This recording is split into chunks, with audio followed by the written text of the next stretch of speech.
முன்னே நான் பண்டிகையை ஆசரிக்கிற ஜனங்களோடே கூட நடந்து கூட்டத்தின் களிப்பும் துதியுமான சத்தத்தோடே தேவாலயத்திற்கு போய் வருவேனே. இவைகளை நான் நினைக்கும் போது என் உள்ளம் எனக்குள்ளே உருகுகிறது.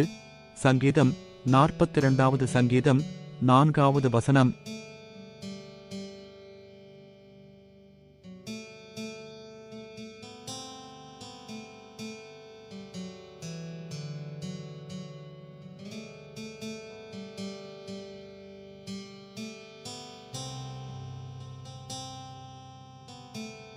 முன்னே நான் பண்டிகையை ஆசரிக்கிற ஜனங்களோடே கூட நடந்து கூட்டத்தின் களிப்பும் துதியுமான சத்தத்தோடே தேவாலயத்திற்கு போய் வருவேனே.